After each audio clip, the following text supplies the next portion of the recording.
Alright, so in this video what we're going to cover is we're going to set up the main class, and then after we get the main class set up we're going to draw a string, just a word, to the screen, and then we're going to get some input from the user, their mouse position or maybe pressing the escape key or something like that. So we're going to go over here, and I'm already in the right directory, so I'm just going to create a new file called buttercup.java. And in this, first thing we need to do is import some things. So the first thing we need to import is our library, org.newdon.slick.star. So we're just going to import everything from that. And then we're going to make the class, public class, buttercup. And inside this, we're going to need an override, public void init, game container is going to be the field that it takes, and this is going to throw a slick exception. Then we're going to need another one, also override, public void update. This is going to take in two parameters, game container, which is just your game, and delta. Delta is the number of milliseconds since the last frame was rendered. You can do this so that you can adjust for how fast the game is running so that people don't experience a different play speed depending on whether they have a good computer or not. And then we need a render, which is going to take in the game container and graphics, which we will call G. And we will use graphics to render images. Then we need our public static void main string args. This should also throw a slick exception like everything else. And let's go back up to the top, and we're going to create a few variables. We're going to need public static app game container, and that's going to be called app. And then we're going to need, well, for now that'll be it for now. Alright, now in your main class, there's a couple lines that you're just going to have to put in there so that everything works properly. This is just something messing with the settings of Java so that it knows where to look for the native folder that we already put in. So we're going to type in system.setProperty org.lightweightJavaGameLibrary.libraryPath, and then system.getProperty user.dir. That's your current directory, the user's current directory. We're going to concatenate that to /native/ and we're going to add on lightweight Java game library util dot get platform name, and then we're going to have another line that's also a system.setProperty. And this is net.java.games.input.libraryPath. And we're going to set this to be the same thing, so we just want to do system.getProperty org.lightweightJavaGameLibrary.libraryPath.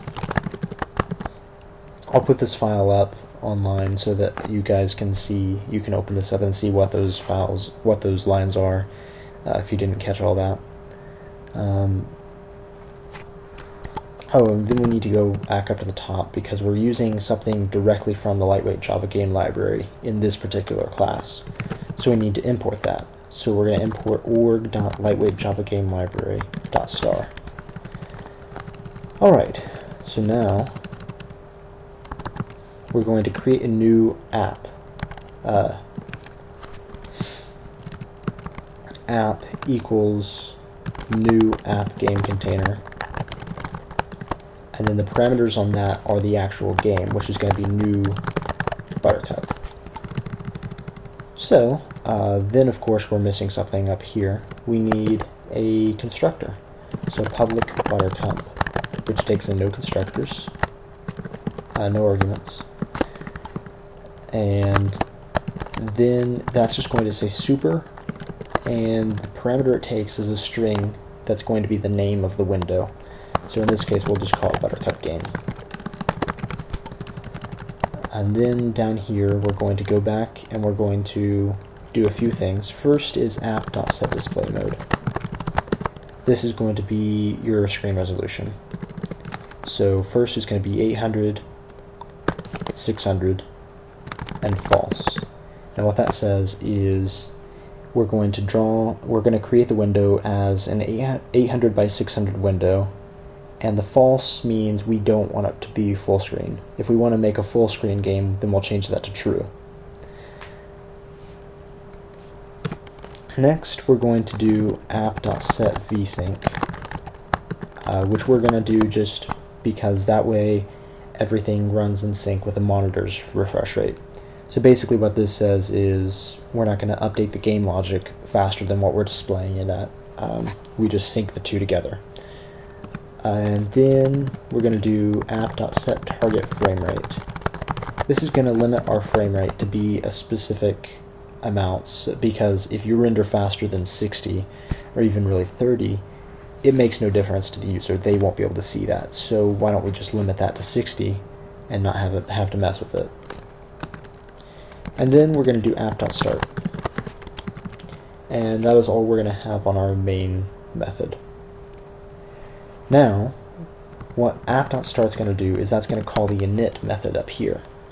The init method is going to start creating all of our things that we need at the very beginning of the game, such as we need to load some images in there, we need to change various settings, things like that. The first thing we're going to do is we're going to do GC, which is our game container, .set show FPS. And we're just going to set this to false because we don't really care about that right now. If we were debugging and we were confused on why the game is running slow, we might want to set it to true so that we can see how fast the game is running. But for now, that's all we need. Also, it looks like I might be out of time, so I might leave it at this, and then I will get back to you in another video with actually starting to do something with a game. This will just get everything set up so that we can get going on the next video very quickly. You'll basically have to do this for every single game that you make. This is just something that's static that you always will need this if you're going to use Slick 2D. Oh, actually, no. Before I forget, we need to change public class Buttercup to extend basic game. So at the top here, you see at the top line public class Buttercup, we're going to add extends basic game to that. That is very important, otherwise nothing will work. So yeah, thanks for watching, and I will get back to you in another video very shortly.